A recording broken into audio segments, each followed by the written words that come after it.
বাবা, ভেবেছিলাম ষড়যন্ত্র, কিন্তু এখন বুঝতে পারছি গভীর ষড়যন্ত্র। ঠিক আছে ষড়যন্ত্রী মশাই, ঠিক সময় মতো হাটে তোমার হাড়ি আমি ভাঙবই।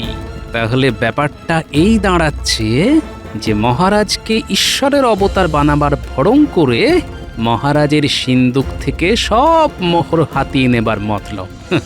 আমি থাকতে যে সেটাই আর হচ্ছে না মন্ত্রী মশাই। কান ধরে সব মোহর তোমায় মহারাজের পায়ে ফিরিয়ে দিতে হবে। গোপাল দাদা, তোমার কাছে আসছিলাম। আমার কাছে? হ্যাঁ, রানীমা তোমায় ডেকে পাঠিয়েছেন, বললেন খুব জরুরি। তাহলে চলো, রানীমার সঙ্গে দেখা করেই আসি, চলো। গুরুর আশীর্বাদে মানুষ রাজা উজির হয়ে যায়। রাজা উচিত হব কিনা জানি না, তবে এমন চলতে থাকলে কদিনেই যে ফকির হয়ে যাব সেটা আমি বেশ বুঝতে পারছি। তাই যেমন করেই হোক গুরুদেবকে ভাগাও, না হলে আমি একদিন ওকে রাস্তার পথটা দেখিয়ে দেব, এই বলে দিলাম। হ্যাঁ,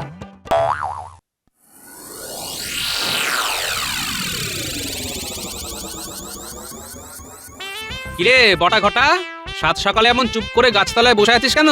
মনে মনে নিশ্চয়ই কোনো বদ মতলব আছিস। এমা কি যে বলো, বদমতলব আটবো কেন? হাতে তো তেমন কোনো কাজকর্ম নেই, তাই একটু বসে আছি। তোদের হাতে কাজকর্ম নেই, আবার মন্ত্রী মশাইও কদিন হলো রাজসভায় আসছেন। কেমন যেন একটা গন্ডগোলের গন্ধ পাচ্ছি। না না, গন্ডগোল হবে কেন?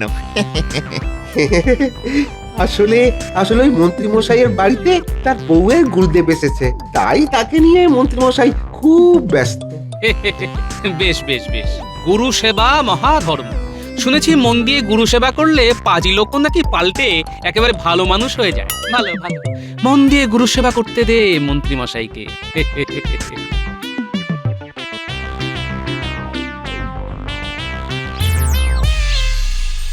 মা, আজ আমি চলে যাব। চলে যাবেন মানে? এই তো গতকাল বললেন যে আর কটা দিন থাকবেন। হ্যাঁ বলেছিলাম বটে, তবে আমি ভেবে দেখলাম আমি গৃহত্যাগী সন্ন্যাসী, বেশি দিন সংসারের মধ্যে থেকে কেমন মায়ায় আবদ্ধ হয়ে পড়েছি। নিজে কানে যা শুনলাম তাতে আর বেশি দিন থাকলে তোর স্বামীর কাছে হয়তো ঘাত ধাক্কা খেতে হবে। না রে মা, একবার যখন মনস্থির করে ফেলেছি তখন আমায় যেতে দে। মনস্থির যখন করেছেন তখন আপনাকে আটকাবার ক্ষমতা আমার নেই গুরুদেব। তবে যাওয়ার আগে আশীর্বাদ করে যান যাতে আমার স্বামীর ধর্মে মতি হয়।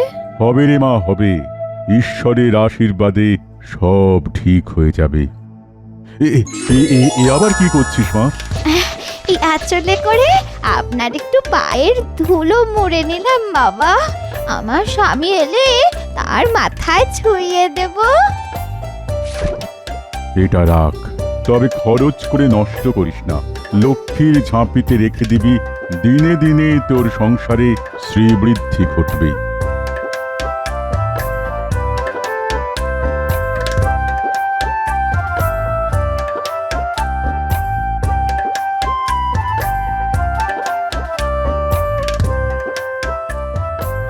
কি গো দাদু, কোথায় যাচ্ছো?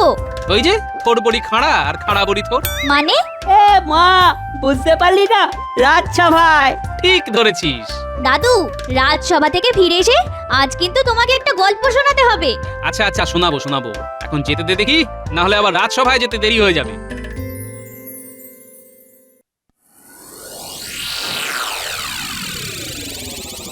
গিন্নি, ও গিন্নি, কোথায় গেলে গো? কি হলো, মুখটা এমন গোমড়া কেন? গোমরা না হয়ে কি হবে, হাসি খুশি টকমগে হবে। হ্যাঁ, সেইটাই তো জানতে চাইছি, গোমড়া মুখ কেন? গুরুদেব চলে গেছেন। চলে গেছেন? হ্যাঁ, যাওয়ার সময় তিনি আমাকে একটা মোহর দিয়ে বলে গেছেন, ওই দিনে দিনে ওই মোহরই আমাদের সংসারের শ্রীবৃদ্ধি ঘটাবে। এই নাও, মাথাটা একটু নিচু করো তো দেখি। কেন মাথা নিচু করতে যাব কেন? গুরুদেবের পায়ের ধুলো আঁচলে বেঁধে রেখেছি, মাথায় ছোঁয়ালে তোমার ভালো হবে। আর যদি মাদুলি করে চরণ ধুলি গলায় ঝুলিয়ে রাখতে পারো তাহলে মহারাজ আর গোপালের লাঠি ঝাঁটা না খেয়ে মাথা উঁচু করে বেঁচে থাকতে পারবে। আহা আহা গিন্নি, কি কথাই শোনালে তুমি। সোনার মোহর, চরণধুলি, মাদুলি পেয়েছি পেয়েছি। আহা, এই তিনের দৌলতে আমি দুদিনেই রাজা উজির বনে যাব। আমি রাজসভায় যাচ্ছে গিন্নি। চলে গেল। আচ্ছা, কি ব্যাপার বলো তো? কদিন হলো মন্ত্রীর দেখা নেই।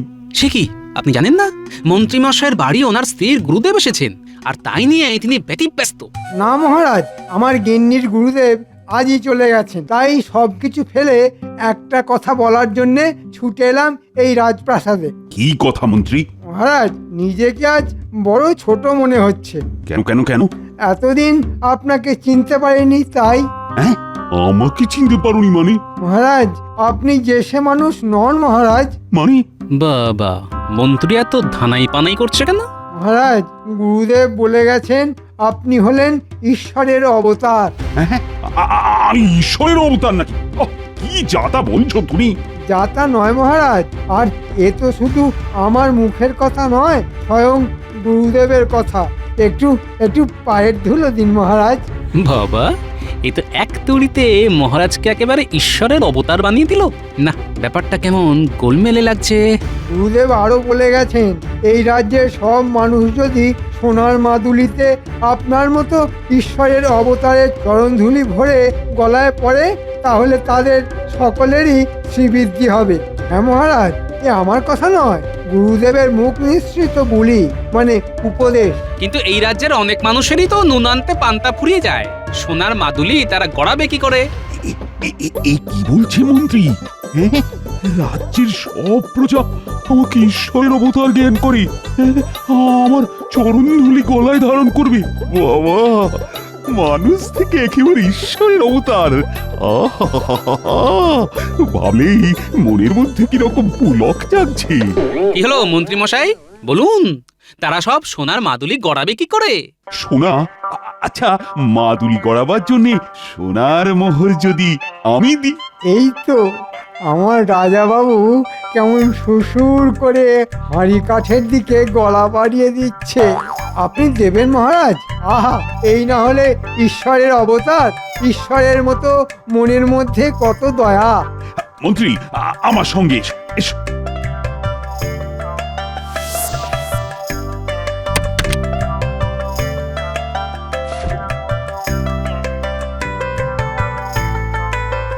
মন্ত্রী, ভেতরে এসো। আসছি মহারাজ। এই নাও মোহরের থলি। 50টা মতো আছে। এই মোহর ভাঙিয়ে শ্যাকরাকে দিয়ে অনেক সোনার মাদুলি বানাবে, আর মাদুলি বানানো হয়ে গেলে তাতে আমার পদধূলি ভরে প্রত্যেক প্রজাকে দিয়ে দেবে। 50টায় কি আর হবে রাজা বাবু, আমার যে আরো অনেক সোনার মোহর চাই। ঠিক আছে মহারাজ, তাই হবে। তবে 50টা মোহরে তো সকলের মাদুলি হবে না। ও, তাহলে কটা লাগবে? সেটা ঠিক বলতে পারছি না, তবে মনে হয় একটা মোহরে বড় জোর 2টো মাদুলি হতে পারে। ঠিক আছে ঠিক আছে, মোহরের কথা চিন্তা করো না তো, যত লাগবে তত দেব। সে তো দেবেই রাজা বাবু। ঈশ্বরের অবতার সাজার যা নেশা তোমার মধ্যে ঢুকিয়ে দিয়েছি। বেশ, ভালো দেখে সোনার মাদুলি বানাবে কিন্তু। সে তো বানাবোই রাজা বাবু, তোমায় বলেছি একটা মোহরে বড় জোর 2টো মাদুলি হতে পারে। আমি তো সোনা দিয়ে বানাবোই না, বানাবো গিলটি সোনা দিয়ে। আর এই সব সোনার মোহর ঢুকে যাবে আমার সিন্ধুকে। আপনি কোনো চিন্তা করবেন না মহারাজ। তাহলে এখন আমি যাই মহারাজ। এসো এসো এসো। আহা, কি আনন্দ কি আনন্দ! সমস্ত প্রজা আমার চরণধুলি মাদুলি করে গলায় পরে থাকবে। তারা তারা সকলে আমাকে ঈশ্বরের অবতার মনে করবে। ভাবা যায়? ওই আনন্দেই থাকুন আপনি, আর কাঁড়ি কাঁড়ি মোহর ওই বদমাইশ মন্ত্রীর হাতে তুলে দিন। ছি ছি ছি ছি ছি ছি, এ কি মোদি ভ্রম হলো আপনার? সামান্য মানুষ কি কখনো ঈশ্বরের অবতার হতে পারে? কেন কেন কেন কেন হতে পারে না? আরে আমি তো কোনো সামান্য মানুষ নই, আমি রাজা, মহারাজা। হ্যাঁ মানছি আপনি রাজা, আর 5টা রাজার মতনই দোষে গুণে কামনায় বাসনায় ভরা সামান্য এক রাজা। আর আপনি যদি সত্যি ঈশ্বরের অবতার হতেন তাহলে এই সংসার এই রাজত্ব ছেড়ে কবেই হিমালয়ে চলে যেতেন। আচ্ছা, আমি ঈশ্বরের অবতার হলে তোমার গায়ে তো জ্বালা ধরছে কেন বলতো? ও হা হা, বুঝতে পেরেছি, হিংসাতে জ্বলে পুড়ে যাচ্ছ, তাই এত কথা বলছো না? হিংসে? আপনার ভালো কিছু হলে সব থেকে খুশি তো আমিই হব মহারাজ, আমিই হব। কিন্তু তবু আমি খুশি হতে পারছি না। কেন জানেন? কারণ মন্ত্রীর কথায় নেচে এটা নিছকই একটা অলীক কল্পনা আপনার। তাই আবারও বলছি, মাথা থেকে ঈশ্বরের অবতার হওয়ার এই ভূত নামান মহারাজ, এই ভূত নামান। নিজের পায়ের ধুলো প্রজাদের গলায় পরি আর পাপ বাড়াবেন না মহারাজ। বেশ, গলায় পরাবো। এতে যদি তোমার আপত্তি থাকে তাহলে তাহলে বাপের বাড়ি চলে যেতে পারো। এত বড় কথা বললেন। ঠিক আছে, তাই যাব। তবে এ কথা বলে রাখছি, একদিন আপনি ঠিক বুঝতে পারবেন মন্ত্রীর কথায় নেচে কি মারাত্মক ভুলটা আপনি করেছেন। আজ মেজাজ দেখিয়ে চলে যাচ্ছ তো, কিন্তু কিন্তু এমন একদিন আসবে যেদিন আমাকে ঈশ্বরের অবতার জ্ঞান করে তোমাকেও আমার চরণধুলি মাদুলি করে নিজের গলায় ধারণ করতে হবে।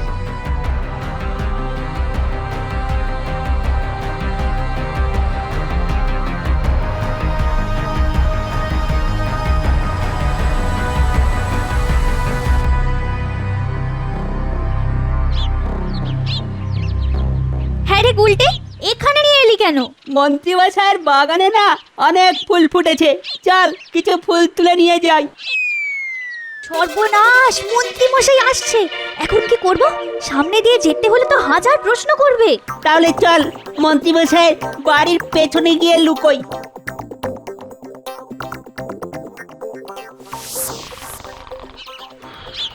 গিন্নি, কোথায় গেলে গো গিন্নি? সবে দু চোখের পাতা একটু এক করেছিলাম, অমনি গিন্নি গিন্নি করে দিলে তো আমার কাঁচা ঘুমটা ভাঙিয়ে। গিন্নি, এখন এমন একটা কথা শোনাবো না, যা শুনলে তোমার চোখ থেকে সব ঘুম উড়ে যাবে। সব ঘুম উড়ে যাবে? সব ঘুম উড়ে গেলে আমি কি করব? শুধু মোহর গুনবে গিন্নি, শুধু মোহর গুনবে। মোহর গুনবো? এই, তোমার মাথা কি খারাপ হয়ে গেছে? না গো গিন্নি, খারাপ নয়, এই দেখো। ও মা, এত মোহর কোথায় পেলে? কোথায় পেলে গো? মহারাজকে সে বুদ্ধ বানিয়ে নিয়ে এসেছি। মহারাজ এখন ঈশ্বরের অবতার হওয়ার ইচ্ছে নেচে উঠেছেন, আর তাকে মাদর নাচ নাচিয়ে কোষাগারের সব মোহর আমি ধীরে ধীরে ফাঁকা করে দেবো। হ্যাঁ, কিন্তু মহারাজকে বুদ্ধ বানালে কি করে? বলো বলো। কি বলছিস কি রে তোরা? গো দাদু, ঠিকই বলছি। এরকম একটা সন্দেহ আমারও হয়েছিল। মন্ত্রী মশাই বলছিল যে মহারাজ এখন নাকি ঈশ্বর হওয়ার ইচ্ছায় নেচে উঠেছেন, আর তাকে বাদর নাচ নাচিয়ে কোষাগারের সব মোহর ধীরে ধীরে ফাঁকা করে দেবে। পুরো ব্যাপারটা তাহলে একটা ষড়যন্ত্র। ঠিক আছে, মন্ত্রীর ওপর নজর রাখতে হবে, বুঝলি? তোরা এখন বাড়ি যা, তবে আরো কিছু খবর পেলে তক্ষুনি আমায় এসে জানাবি। ঠিক আছে দাদু।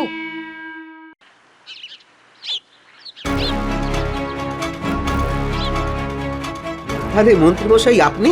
কি সৌভাগ্য আমার! বলুন বলুন, কি প্রয়োজন? শোনো, দুদিনের মধ্যে তোমাকে নিদেন পক্ষে বড় দেখে 100টার উপর মাদুলি তৈরি করে দিতে হবে। দুদিনের মধ্যে 100টার উপর মাদুলি? হ্যাঁ, 100টার উপর মাদুলি। আর শুধু মাদুলি করে দিলেই চলবে না, প্রত্যেকটা মাদুলি হবে সোনার জল করা। এমন নিখুঁতভাবে সোনার জল করতে হবে যাতে খালি চোখে দেখলে মাদুলিগুলোকে আসল সোনার বলেই মনে হয়। খুবই কঠিন কাজ। তাই তো তোমার কাছে আসা। আচ্ছা আচ্ছা, চেষ্টা করব। না, চেষ্টা করব বললে হবে না, করে তোমায় দিতেই হবে। আর এই নাও, তোমার কাজের পারিশ্রমিক হিসেবে একটা সোনার মোহর রাখো। আমি চললাম। ও বাবা, ভেবেছিলাম ষড়যন্ত্র, কিন্তু এখন বুঝতে পারছি গভীর ষড়যন্ত্র। ঠিক আছে ষড়যন্ত্রী মশাই, ঠিক সময় মতো হাটে তোমার হাড়ি আমি ভাঙবই। তাহলে ব্যাপারটা এই দাঁড়াচ্ছে যে মহারাজকে ঈশ্বরের অবতার বানাবার ভড়ং করে মহারাজের সিন্দুক থেকে সব মোহর হাতিয়ে নেবার মতলব। আমি থাকতে যে সেটাই আর হচ্ছে না মন্ত্রী মশাই। কান ধরে সব মোহর তোমায় মহারাজের পায়ে ফিরিয়ে দিতে হবে। গোপাল দাদা, তোমার কাছে আসছিলাম। আমার কাছে? হ্যাঁ, রানীমা তোমায় ডেকে পাঠিয়েছেন, বললেন খুব জরুরি। তাহলে চলো রানীমার সঙ্গে দেখা করেই আসি, চলো। কিছু একটা করো গোপাল, কিছু একটা করো, কিছু একটা করে মহারাজকে এই ঈশ্বরের অবতার সাজার পাগলামি থেকে বাঁচাও। সে তো বাঁচাবোই রানীমা, আর তার অনেকটা কাজ আমি গুছিয়েও ফেলেছি। কিরকম? সেটা না হয় সময় এলেই দেখতে পাবেন। আমি তাহলে এখন যাই রানীমা। আচ্ছা এসো, তবে আমি কিন্তু তোমার ভরসাতে রইলাম গোপাল। কোনো চিন্তা করবেন না, মনে রাখবেন আমি থাকতে মহারাজকে কেউ ভুল পথে চালাতে পারবে না।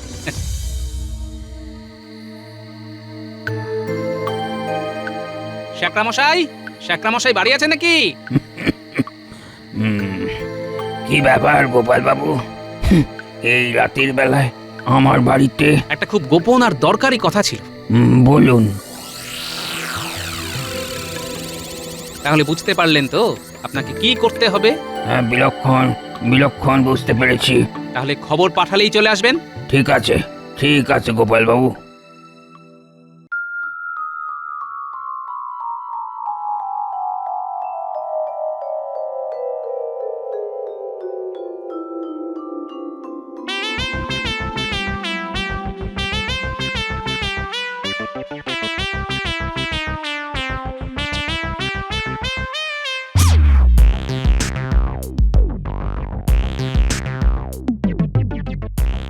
ভেতরে আসবো মহারাজ? এসো এসো এসো। এই গামলার ধুলোয় আপনি পা ঘষে দিন মহারাজ। মাদুলিতে ভরে এই ধুলো আমি 100টা প্রজাকে দিয়ে দেব। তারা মাদুলি গলায় পরে আপনার সামনে এসে দাঁড়াবে। তাই নাকি? কিন্তু কিন্তু বাকি প্রজারা? সকলেই পড়বে মহারাজ, তবে ও, আরো মোহর লাগবে তো? আরে ঠিক আছে ঠিক আছে, দিচ্ছি দিচ্ছি। এই নাও, এতে আরো 100 মোহর আছে। জয় ঈশ্বরের অবতারের জয়। জয় জয় মহারাজের জয়, জয় জয় মহারাজের জয়, জয় জয় মহারাজের জয়। দূর বেটারা, কি সব উল্টো পাল্টা বলছিস? বল ঈশ্বরের অবতারের জয়, জয় ঈশ্বরের অবতারের জয়। মহারাজের জয় হোক।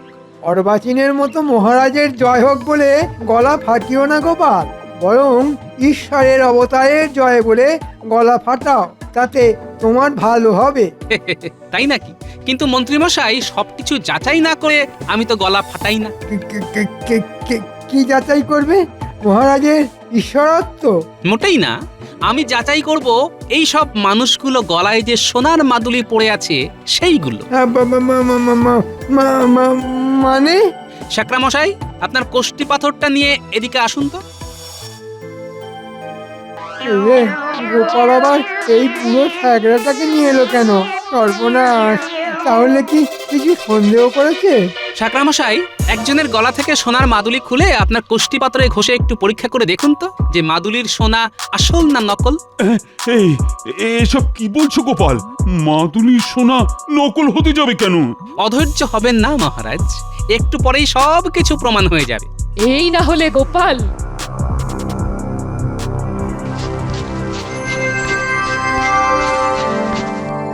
গোপাল দাদা, এই সোনা নয়, সোনার জল করা রূপোর মাদুলি।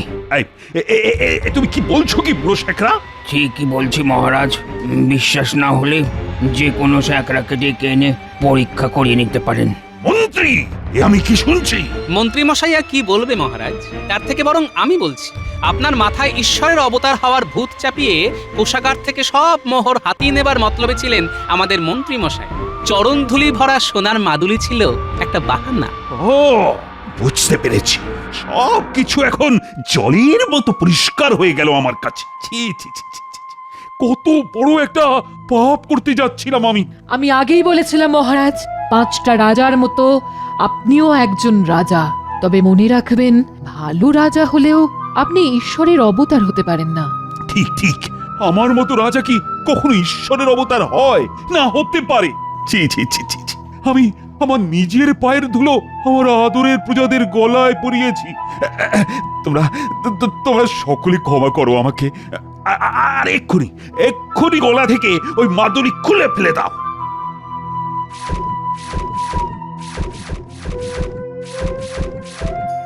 এই ফাঁকে কেটে পড়ি বাবা। আই আই আই, সেনাপতি সেনাপতি, মন্ত্রী পালাচ্ছে। ধরো ধরো ওকে, ধরো। ভুল হয়ে গেছে মহারাজ, আমায় ক্ষমা করে দিন। ক্ষমা করে দিন? হ্যাঁ, তোমার মতো এক চোরকে ক্ষমা করব? কখনোই না। আমার কাছ থেকে হ্যাঁ হ্যাঁ হ্যাঁ মোট 150টা মোহর নিয়েছো তুমি, আর তাই সকলের সামনে কান ধরে 150 বার উঠবোস করবে। ওরে বাবা, আমি রুগ্ন মানুষ, 150 বার উঠবোস করলে আমার হাঁটু যে খুলে যাবে। আমি যে অক্কা পাবো মহারাজ, আমি যে অক্কা পাবো। আরে অক্কা পাবেন কেন? ওঠবস করতে করতে শুধু সেই মন্ত্রটা বলবেন। কোন মন্ত্রটা গোপাল ভাই? ওই যে মাদুলি, মুখের বুলি আর চরণধুলি। এটাও তুমি জেনে গেছো?